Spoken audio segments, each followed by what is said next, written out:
Have you, I don't know if you've heard this, but some people have referred to you as maybe the silver fox of the Green New Deal. Yep, that's me. You're probably wondering how I ended up in this situation. Hi there. What the, Well, okay. First of all,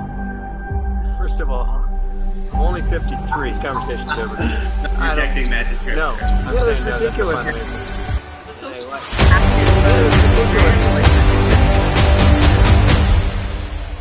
No, it's painful. goal is to kind of let people see you as an individual side and kind of the quirky, maybe idiosyncrasies or little ins and outs of you. So I'm Jonathan Williams. I'm an organizer for the Sunrise Movement, and I grew up in Denver. Is why I am the person talking to you. So first of all, I have a twin. Oh yeah. A twin. So my question to you is: are you the cool twin or the good twin?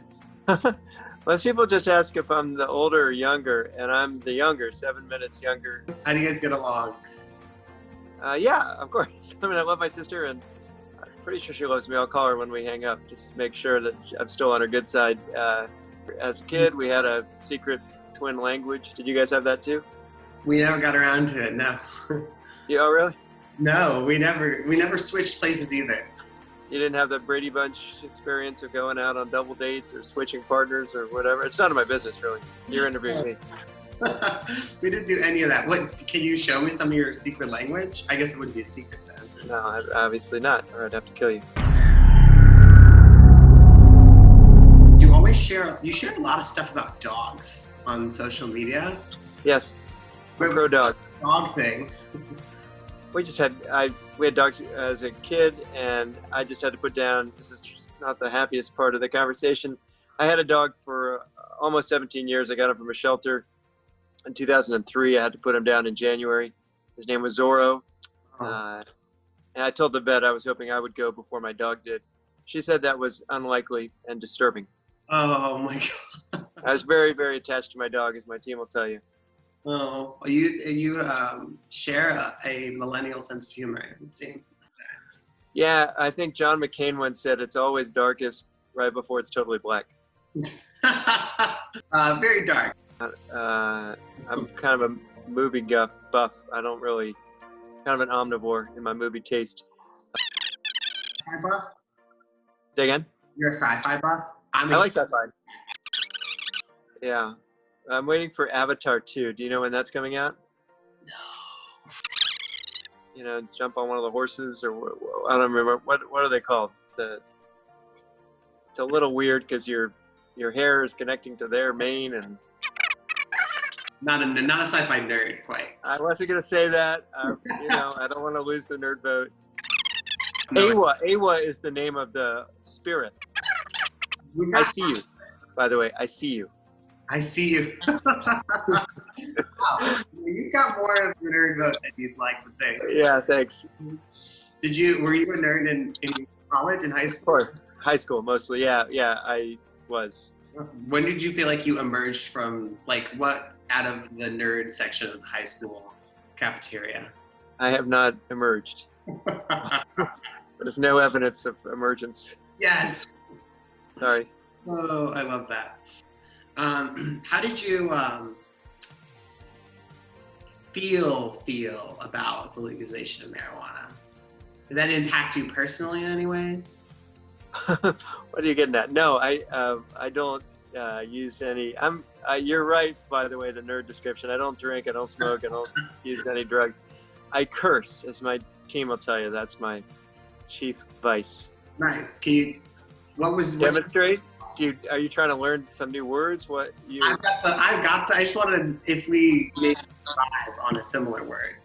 You know, it's funny. We didn't do this, and we're almost out of time. But when I text folks, I get a lot of supporters writing back, but I also get people who are not supporters and have various suggestions for me, many of which are anatomically impossible, that we should record like a bleeped out reel of me reading the texts that come back from people who are less supportive. But very graphic in their suggestions. Oh my! Because basically, it's just going to be one long stream of bleeps.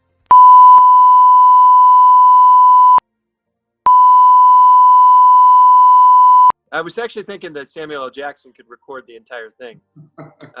Like, have you heard him do, like, go to sleep? Yes. Yeah. Yes.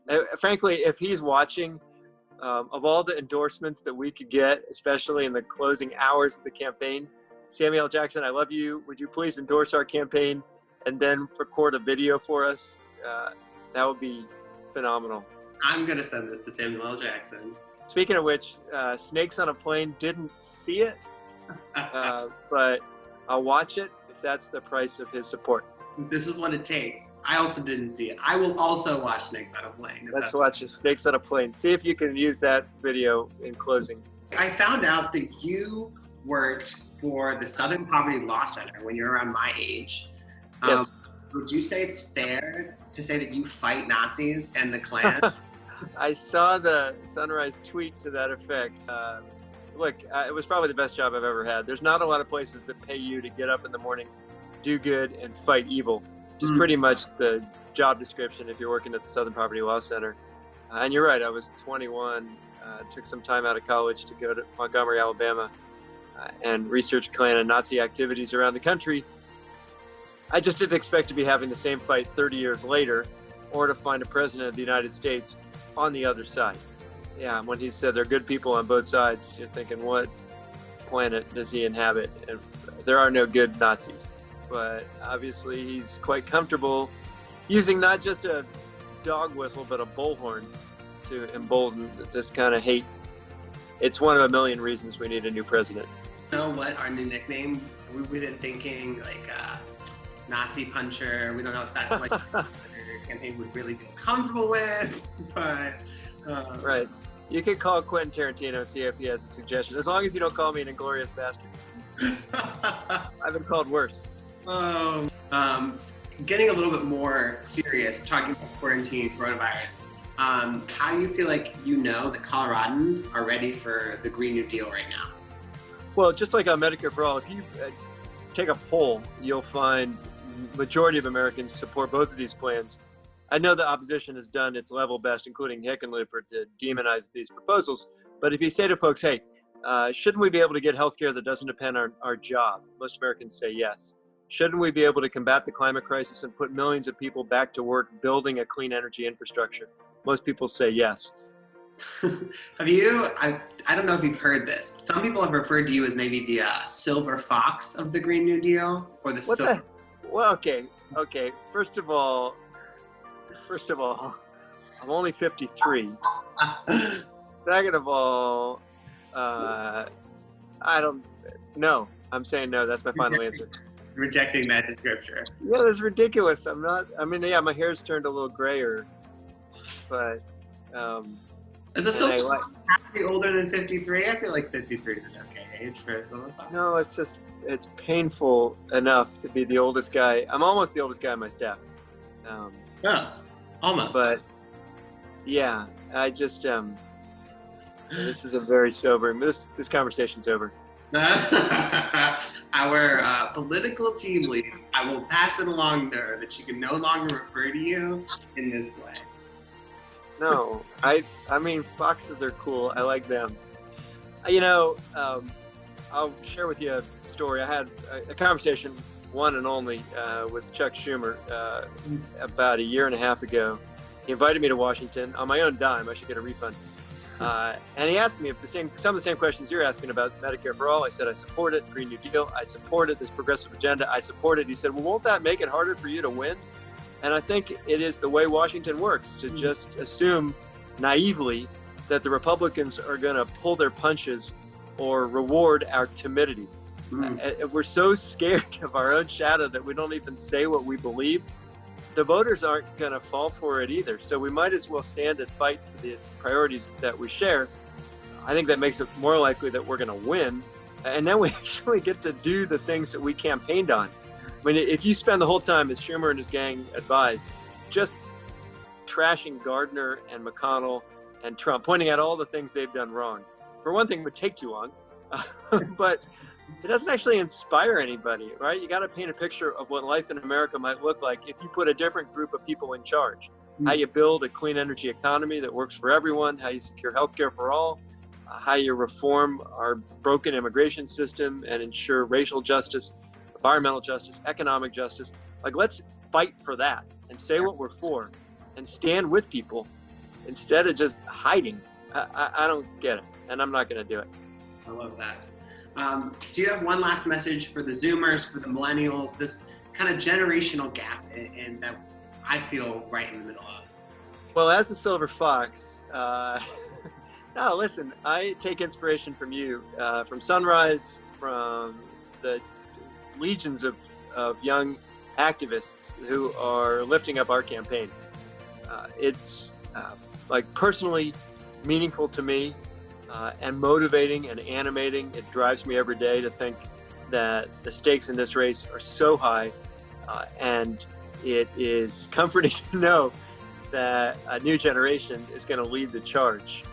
Frankly, you all, especially in Sunrise, are doing more than the politicians in Washington are doing to combat the climate crisis and secure justice on each of these fronts. So my message to you is thank you. Thank you. I personally feel hopeful after this conversation. I really do. Right on. I hope feel hopeful for our next movie outing. Yes. Movie nights with Andrew Romanoff. Deal. Steaks on a train. Steaks on a plane? Steaks on a plane. Right on. All right. That's good. All right. Well, thank you so much. Thanks, Sean. Yeah, good to talk to you. Nice to talk to you. Bye.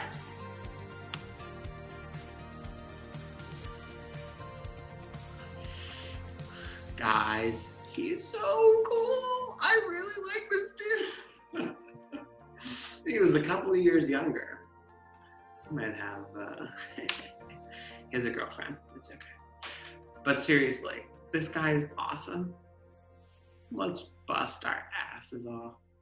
Please, let's bust our asses. Let's do this thing. Let's elect Andrew Romanoff.